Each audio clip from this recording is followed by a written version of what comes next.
ایک لمحہ تمہیں ایسا بھی میسر ہونا چاہیے اپنے اوقات زندگی میں جس میں تمہارے اور تمہارے رب کے درمیان کوئی بھی نہ ہو۔ وَتَبَتَّلْ إِلَيْهِ تَبْتِيلًا، سب سے کٹ کے الگ تھلگ ہو کے بالکل یکسوئی کے ساتھ تم اپنی زندگی کے وہ لمحے اپنے رب کے ساتھ جوڑ دو۔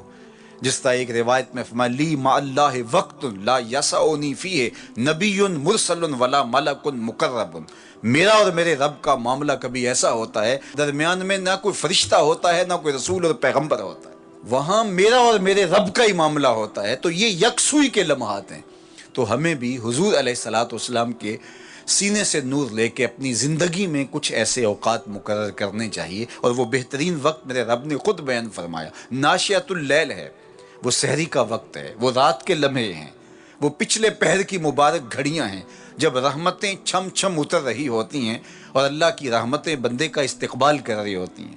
تو اس وقت اگر اللہ کے حضور کھڑے ہو کے ربط قائم کیا جائے تو وہ اللہ کے ساتھ جڑنے کا بہترین وقت ہے۔ اور نماز میں تبتل ہو، جب ہم نماز پڑھ رہے ہوں تو مکمل انہماک رب کے ساتھ ہو۔ سیدنا علی المرتضیٰ رضی اللہ تعالیٰ عنہ کے بدن میں تیر لگا ہے اور وہ نماز میں مصروف ہیں اور تیر نکال لیا جاتا ہے، جب سلام پھرتا ہے تو پھر آپ کو پتہ چلتا ہے کہ یہ تو جو ہے وہ تیر تھا جو نکال لیا گیا۔ تو یہ انہماک ہے، رب کے ساتھ انہماک۔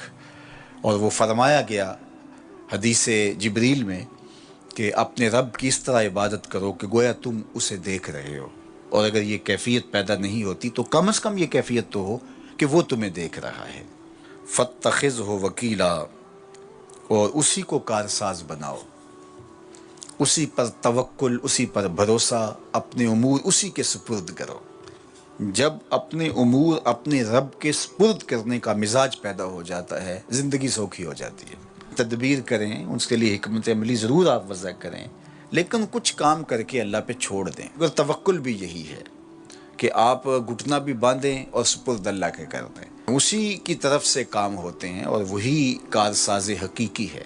تو فرمایا کہ فَاتَّخِذْهُ وَكِيلًا، اسی کو کارساز بنا لیجئے اور اسی پر اپنے کاموں کو چھوڑ دیجئے۔ جو کشتیاں اس کے نام پر ڈال دی گئیں وہ ڈوبتی نہیں ہیں، وہ منزل تک، ساحل تک پہنچتی ہیں۔ تو ہمارا تو اتنا ہی کام ہے کہ کشتی ڈال دی، لیکن اس کو پار لگانا تو اسی کا کام ہے۔ تو اسی لیے ہم سواری پر بیٹھتے ہوئے کہتے ہیں کہ مالک اس کو مسخر تو نے ہی کیا ہے ہمارے لیے، ہمارے میں طاقت تو نہیں تھی کہ اس کو مسخر کر سکتے۔ تو یہ اس کے کرم سے ہوتا ہے، تو وہ اگر چاہے تو کوئی مشکل نہیں ہوتی۔ تو اس لیے اپنے کاموں کا کارساز اسی کو بنایا جائے۔ ایک بزرگ تھے، وہ دریا کنارے وضو کر رہے تھے۔ ایک بچھو تھا جو ایک لکڑی پر تیرتا ہوا، کبھی پانی کے ہچکولوں سے وہ ڈوبتا بھی اور کبھی لکڑی کو تھام لیتا، یوں پانی کے بہاؤ پہ جا رہا تھا۔ تو ان بزرگوں نے دیکھا تو ہاتھ ڈال کر کے اس کو نکالنا چاہا، تو اس نے اپنی فطرت کے مطابق ان کے ہاتھ پہ ڈنگ مار دیا۔ درد کی شدت سے ہاتھ جھٹکا تو وہ گر گیا، تو پھر ڈوبنے لگا تو پھر پکڑا اور پھر اس نے ڈنگ لگا دیا۔ 7 مرتبہ اس نے ڈنگ مارا، اور آپ اس کو نکال کے 8ویں مرتبہ باہر نکالنے کی کوشش کر رہے ہیں۔ تو مرید نے کہا جو پاس بیٹھا تھا، حضرت یہ بار بار آپ کو ڈنگ مارتا ہے اور آپ اس کو نکالنے کے لیے کوشاں ہیں۔ فرمایا وہ اپنی بری فطرت سے باز نہیں آتا، میں اپنی اچھی عادت سے باز کیسے آ جاؤں؟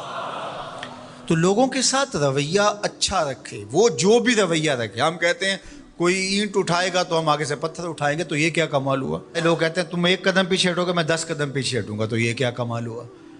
تم کہو میاں تم جتنے مرضی قدم پیچھے ہٹو، میں بھاگ کے تمہارا دامن پکڑ لوں گا، تمہیں جانے نہیں دوں گا، ایک دن تجھ کو بھی جیت لوں گا محبت کے زور پہ۔ ہم کہتے ہیں کہ فلاں میرے ساتھ اچھا سلوک کرتا ہے تو میں بھی اچھا کرتا ہوں، فلاں کا سلوک میرے ساتھ اچھا نہیں ہے تو ٹھیک ہے، جس طرح وہ چلتا ہے میں بھی اسی طرح چل رہا ہوں۔ یہ تو پھر برابری ہوئی۔ اگر کوئی برائی کے ساتھ معاملت کرتا ہے تو آپ بھی اس کے ساتھ ایسے ہی کرتے ہیں، تو برائی میں برابر ہے۔ اور اگر آپ کے ساتھ کوئی اچھا سلوک کرتا ہے تو آپ بھی اس کے مقابلے میں اچھا کرتے ہیں، تو پھر بھی آپ برابر ہیں، لیکن اچھائی میں برابر ہے۔ تیسری صورت یہ ہے کہ کوئی آپ سے اچھا سلوک کرتا ہے اور آپ اس سے برا سلوک کرتے ہیں، یہ بدترین صورتحال ہے۔ اور سب سے بہتر صورت کیا ہے کہ کسی کا رویہ تلخ بھی ہو، کسی کا انداز نامناسب بھی ہو، کوئی آپ کے ساتھ برا سلوک بھی کرتا ہو، لیکن آپ اس کے ساتھ اچھا سلوک کرتے ہو۔ خون کا رشتہ ہے، دودھ کا رشتہ ہے، وطن کا رشتہ ہے، ہمسائیگی کا رشتہ ہے، آپ کے ساتھ اس کی تعلق داری ہے، آپ کے آباء و اجداد کی آپس کے اندر سانجھ تھی اور آپ اس کو نبھا رہے ہیں۔ تو یہ ہے بہترین رویہ کہ کسی کا کوئی بھی رویہ ہو، آپ اس کے ساتھ اچھا رویہ اختیار کرتے ہیں۔ حضرت عقبہ بن عامر رضی اللہ تعالی عنہ کو حضور نے ارشاد فرمایا تھا، سل من قطعک واعط من حرمک واعف عن من ظلمک۔ اے عقبہ بن عامر، جو تجھ سے تعلق توڑے تو اس سے تعلق جوڑ، جو تجھے محروم رکھے تو اس کی جھولیاں بھر دے، اور جو تیرے پہ زیادتی کرے تو اس کو معاف کر دے، اس سے درگزر فرما۔ یہ بہترین کردار ہے جس سے ایک اچھا ستھرا پاکیزہ اور مناسب معاشرہ ترتیب پاتا ہے اور ترکیب پاتا ہے۔ تو میرے اور آپ کے آقا و مولا نے ہمیں یہ تلقین کی، بلکہ فرمایا جو یہ چاہتا ہے کہ اس کی عمر میں برکت ہو اور رزق میں اضافہ ہو، وہ رشتہ داروں کے ساتھ سلوک اچھا کرے۔ یہ راز ہے عمر میں برکت کا اور رزق میں اضافے کا۔ رشتہ داروں کے ساتھ اگر سلوک اچھا کرو گے تو تمہاری عمر میں بھی برکت ہوگی، تمہارے رزق میں بھی برکت ہوگی۔ تو ہمیں یہ تلقین کی گئی۔ رشتہ دار تو دودھ یا خون کی سانجھ سے رشتہ دار بنتے ہیں، کوئی عام انسان بھی ہو، ہمیں تو ان کے ساتھ بھی اچھا رویہ اختیار کرنے کی تلقین کی گئی۔ حتیٰ کہ آپ کے دین پر نہ بھی ہو تو آپ کی ہمسائیگی میں بستا ہے، مستامن ہے، ذمی ہے، تو اس کے ساتھ آپ کا سلوک اچھا ہوگا۔ آپ کا دین آپ کو یہ سکھاتا ہے۔ شیخ سعدی بولے، شنیدم کے مردان راہ خدا، دلے دشمنا ہم نہ کردن تنگ، تو را کے میسر شود ای مقام، کہ با دوستانت خلاف است و جنگ۔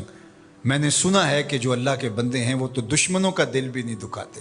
تجھے تصوف کے مراتب رفیع کیسے نصیب ہو سکتے ہیں؟ تو اپنوں سے جنگ چھیڑ کے بیٹھا ہے، تو اپنوں کے گریبان پھاڑ رہا ہے، اپنوں کی پگڑیاں نوچ رہا ہے، اور تو اپنی رشتہ داریوں کو توڑ رہا ہے، تو اپنے ہم منصبوں کے ساتھ الجھاؤ میں مبتلا ہے، اپنے ہم مسلکوں ہم مشربوں کے ساتھ تیرا الجھاؤ چل رہا ہے، تیری لڑائی چل رہی ہے۔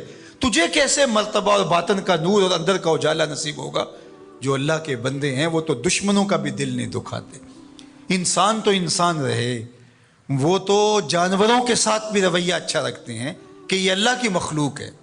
مخلوق ہونے کے ناطے سے الخلق و عیال اللہ، تمام مخلوق اللہ کا کنبہ ہے، اور اس کے ساتھ اس نے سلوک، ان کا کچھ بھی رویہ ہو، حضور کے غلام اور اسلامی معاشرہ، اس میں یہ کس طرح چیز